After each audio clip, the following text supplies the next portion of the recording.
Hi everybody, Dan Illman and Mike Beer. 2-year-olds get to strut their stuff on the Cigar Miles Saturday card at Aqueduct. Race number 9 is the Grade 2 $250,000 Remsen Stakes. Let's take a look at the field. They're going 9 furlongs in here. Todd Pletcher's entered the 1 Chase Tracker, the 8 Alpha 66. Keep in mind that both of these horses are cross-entered as main track onlys in a stakes race on Friday at the Big A. I'd say it's about 50-50 if that race comes off the turf. I find it hard to believe that Todd would give up the chance at 7-2 or 4-1 to run in a race like the prestigious Remsen, an interesting stepping stone on the very early road to the Triple Crown, but maybe he'll only run one, maybe he'll run both, maybe he'll run none. We'll have to wait and see. Yeah, I mean, we'll see what happens with that turf race tomorrow. I don't want to make any assumptions, but it feels like there's a pretty good chance that that race does not stay on the turf. I suspect if it does come off, we'll see one of them run there and one of them run here. At least that's how I'm thinking about it right now, but I couldn't tell you which one's going to run in which race. Let's throw up the Timeform US Pace Projector. And the good thing about the Pace Projector, one of the great things, is that you see Chase Tracker the 1, you see Alpha 66 the 8. After scratches and changes are official on Saturday morning, this Pace Projector will update on timeformus.com. As of right now, we're not expecting a fast pace in this year's edition of the Remsen. The 6 Shotsky, who has never made the early lead, is expected to be in front, and I wouldn't be surprised. He's chased some fast fractions. A Men's on the outside who was far behind in his 2 starts. He's expected to be up close. We could be walking. If a Men's is going to be up close, this is going to be a super slow pace. That horse has been outrun early in his first 2 starts. So we'll see how it all plays out. I'm not going to worry about how the race is going to be run at this point. I suspect it's going to be at least a fairly run race. I expect it to be a fairly run race as well. It's probably going to come down to talent, but also a mile and an eighth. Sure. It's a big ask for these 2-year-olds this time of year. Let's start talking about Chase Tracker, who easily won the faster division of 7 furlong maiden special weights at Parks for his career debut. They ran him in the Grade 3 National. He was 9-2 against Independence All, who freaked out that day. He broke great, and the next thing you know, he was outrun, and in the 7 path on the backstretch, he was very wide throughout. He passed a couple of tired ones to finish 3rd. Todd's putting blinkers on, I think, to get this horse to focus a little bit, because he is a good gate horse. It's not like he's sluggish out of the gate. He just seemed lost in the opening half mile. I mean, yeah, just got sort of outrun there in the Nashua. Independence Hall got a pretty aggressive ride in that race. This horse, after a pretty good start to the race, just got outrun early. Listen, he had no chance in that race through the stretch with Independence Hall, just running away with it. I thought all in all he ran fine to be 3rd, a race that he really just couldn't win. I don't know, Dan, I don't love him. I'm not way against him in this race, but I don't love him either. I think he's fine. Good inside post position, acceptable enough pedigree on the bottom. Yeah. I think there's enough stamina there to get him a mile and an eighth with the right trip. The 2 is Forza d'Oro, and I think he's the horse to beat, to be honest with you. Maybe it's not the stellar edition of the Remsen that we've come to expect over the last few years, although the race has kind of been poo-pooed by racing fans because it hasn't produced a Derby winner. But Forza d'Oro ran well in the career debut for Bill Mott. You don't expect these Mott horses to really fire first out. Second time out, we see him on the outside. He's the favorite in this race. He showed a lot more tactical speed going a 1-turn mile in a 16th. And Junior Alvarado is really only hand riding him down to the wire. I think there's more in the tank. He's a really well-bred horse, and he drew well for this assignment. This is a very easy maiden win for this horse. He sat a perfect trip. It was just nice to see him not only win as easy as he did in that race, but just to be so much more professional second time out, just riding the pocket. Junior actually could have got this horse going a lot earlier, but he just rode in behind the leaders till about the 3/16 ball. Then he took him clear and let this colt do the rest. When you go back to his career debut, I mean, you can't break any worse from the gate than he did there. He hesitated and missed it a good 5 or 6 lengths. He was way out of it and actually ran kind of an unbelievable race to even be in contention in this stretch before he flattened out. Took a big step forward last time. If he takes another step forward in here, he's going to be hard to beat. He just looks like the goods, to be honest with you, just from a pure talent standpoint. And I just think he's going to gain more maturity and experience as he goes along. And I'm not too worried about the pedigree as well. He's already won at a mile and a 16th. Cleon Jones is the lone stakes winner in the field. He won the Bertram F. Bongard against fellow New York bred sprinting 2 starts back. Then he tried a 1-turn mile in the Sleepy Hollow most recently. We're going to watch that race right now. And Cleon Jones, as Cleon Jones usually does, gives a very good account of himself. Take him home. I mean, I thought he ran well in this race, Dan. He's one of those horses who just, he doesn't really have a lot of early speed. He always winds up off the pace. He's going to finish very gamely here. He's not going to be able to get to his stablemate, Captain Bombasket. He's just going to miss in this race. Listen, I think he ran fine in this race. He's a pretty talented New York, but I don't like him that much stretching out. I agree. He's got some he's got some figs, but he's going to get a class test against open horses. I have to admit, even though he does seem like a grinder, and usually when you see these kind of horses, you're like, I'm interested maybe in trying him around 2 turns at 1 1/8. I'm a little worried about the distance for Cleon Jones here. The 4 is Aja Weed. This horse tried some tough competition. You could argue that Maxfield, considering all the turmoil that this division has been in right now, Maxfield's the best one. He's unfortunately on the sidelines right now. He was so impressive winning the Breeders' Futurity. Aja Weed ran fine in that race. I liked his race at Belmont 2 starts back a lot. I liked his maiden win a lot too. You know, he debuted. There was a little buzz around this horse when he debuted at Saratoga. He just happened to land in a really, really strong maiden race. He actually didn't run that poorly in there. They stretched him out for a second start. He won very easily. Yes, that was the race where Forza Dioro just totally blew the start. It made his job a lot easier, but he still looked good winning that race, I thought. I didn't know what to think about his Breeders' Futurity, really. You know, I thought he ran fine, and I appreciate the fact that he was sort of staying on at the end of the race, but all in all, he had a pretty clean trip from off the pace, which is also where Maxfield was, and he never looked like he was going to win to me, Dan.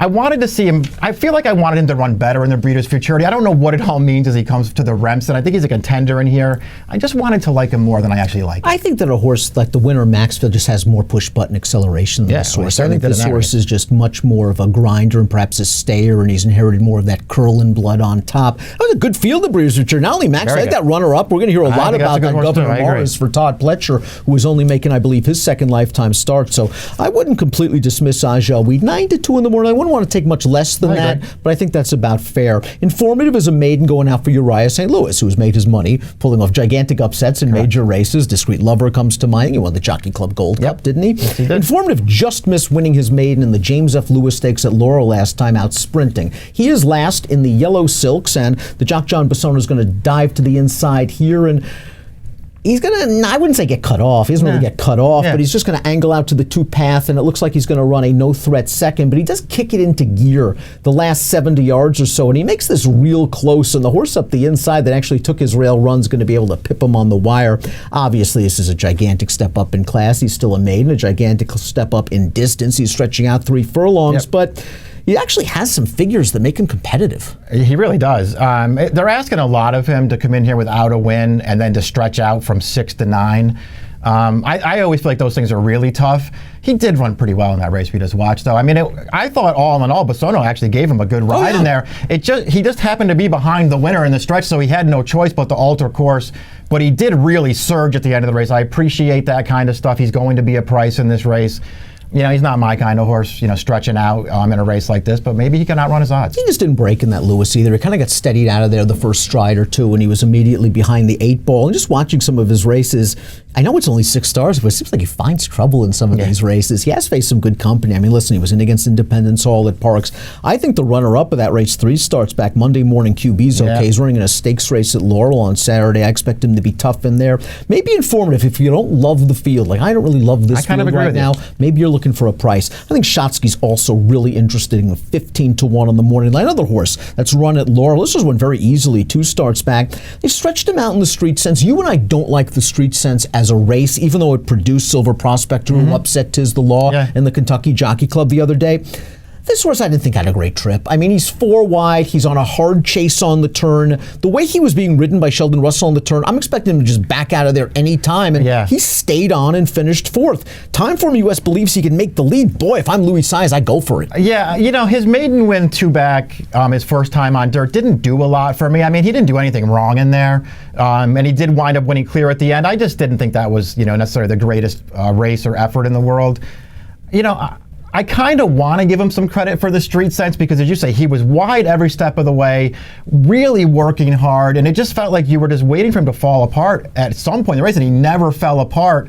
I don't know if that is because he's just really game and is really grindy, or if just because it was just a really bad race. I kind of feel like it wasn't a very good race, but we'll see. He's going to be a price in here. Considering the 7 Prince James's pedigree, it was no surprise that he made his debut around 2 turns. He was heavily bet that day, and he won in solid fashion. They ran him in a non-winners of 1X at Churchill Downs last time out. He ran second. I think the horse that won that race has some promise. The blinkers on could be very key here because, again, it's a race without a lot of speed. He showed a little speed and kind of a paceless race in his debut. He'll be close, if not outright on the early lead. I'm assuming that 59 and change bullet out of the gate came with blinks. I'm assuming that as well. It's going to be interesting to see what he does, Dan, because I'm very interested in this horse in this race, and I'm going to use him in here. I realize that he's, at this stage of the game, he's just too slow to win. But they debuted him around 2 turns. It didn't look like a very good field to me, but he won easily. They just sort of kept him on the outside the entire way. He was very confidently ridden by Paco, and he won clear at the end. Listen, last time, maybe in a lot of ways he caused his own problems last time because he didn't break great from the gate. But he had no chance in that race. The winner absolutely crawled on the lead. And this horse just was not aggressive at all. Let that horse control it, sat, and then ran at the end. I actually feel like he ran better than it looks last time. I'm using this horse. And I think if they learn from that, the connections, they're going to be a lot more aggressive this time around, seeing the pace scenario around them. This is a horse that has some talent, as we said, has the pedigree. And because of this under-the-radar sort of trainer, low profile, this horse is going to be a good price. Too. Low figs as well. And we know with these 2-year-olds, they can jump up by leaps and bounds overnight. Alpha 66. When he debuted with blinkers, I was kind of like, I don't like that when Todd debuts him with blinkers. Sure. His numbers aren't terrible, but usually he doesn't debut the good ones with blinkers. And he kind of grinded it out. He got a good figure. It wasn't your typical brilliant 2-year-old performance. They ran him in the Champagne. He ended up far behind early. He tried to get into the race 4 wide, and he just was even. Tiz the Law's a pretty good horse. Green Light Go's a pretty good horse. Todd's taking the blinkers off. I like that. I like that too, and he is bred to stretch out, so I like that about him. Listen, he's another one of Pletcher's. I think he can win this race. I don't love him, but I do think he could win this race. I liked his debut quite a bit in retrospect. You're right, it wasn't a brilliant, Pletcher 2-year-old race. But he gutted it out. It's also worth noting that he was, 3 or 4 wide. The rail was really the place to be that day. So he gets extra credit for me for just winning that race. I just don't want to be too hard on him for the Champagne, Dan. He wasn't embarrassed in there. He never looked like he was going to win. But he didn't get, totally blown out by those horses. I think he can do better than that. Again, I don't love him, but I'll use him. The 9 is a men's. Beautiful pedigree. Uncle Mo, classic Phipps family on the bottom. I don't hold the debut against him. Shug rarely wins first time out at Saratoga. Plus, he debuted this horse going 7 furlongs. I thought it was the typical Shug debut that you like to see. Horse that didn't break very well, passed some tired horses in the lane, galloped out really well. You just couldn't wait to see him second time out. He got blinkers on, he caught a wet track, and he aired. Let's take a look at a men's race. This is a very wet track. This race comes back slow, a 60 buyer. I don't think he's a 60 buyer horse. I think he's better than this. Is he going to be so much better that he wins the Remsen? I'm not sure, but I think there's something for this horse down the road, and I know Shug eventually will take his time. I agree with all that stuff. I mean, his debut, he just looked like a typical horse, had no speed at all, got outrun. He looked like he really needed the race. Worth noting, not only with the track really wet this day, this is the only race they ran. This is race 1 on the card. They canceled right after this. But he handled it well. He always traveled a lot better early on in the race. He took it over with no problem. He won clear at the end. He's got to do a lot better than that as he stretches out in the Remsen, but it feels like it's in there. He's a good-looking, long-striding horse, and it's not surprising that he's just getting good at this time of the year. He might be one to keep an eye on down the road. This might be a case of too much too soon, but keep an eye on this horse, especially if you believe he can stay close, according to Time Form US. That remains to be seen. Let's take a look at our top selections for the Grade 2 Remsen. This race, to me, is a complete crapshoot. I respect Forza Dioro a lot. I think he's going to get hit hard at the windows in this race. You're going 2, 7, 8, and 4. Forza Dioro's 3-1 on the morning line. If he's 3-1 on the morning line, I'm probably changing my picks completely and throwing him in there. I mean, we'll see how they wind up betting the race. I really have no idea who's going to be really short and who's not. It does sort of feel like a wide open kind of race, though. I'm very interested in Forza Dioro because I like both of his races. I'm also interested in the 7, though. He feels like the horse who's going to be a big price, who might be better than he looks. The 5 Informative to me is a sort of stab, a shot in the dark, so to speak. But the figs are going the right way. I like the way he finished that last race. He's faced some decent competition. Best of all, he's going to be a big price for Uriah St. Louis. I went 5, 8, 1, and 6. I got 2 of Todd's in there. Who knows if they're going to run? Unlike Timeform US, I will not be updating my automatically on this program. 5816 for me, 2784 for Mike. Grade 2 Remsen. We're creeping closer to the Grade 1 Cigar Mile. Race 9 at Aqueduct on Saturday, 3:43 Eastern. Best of luck.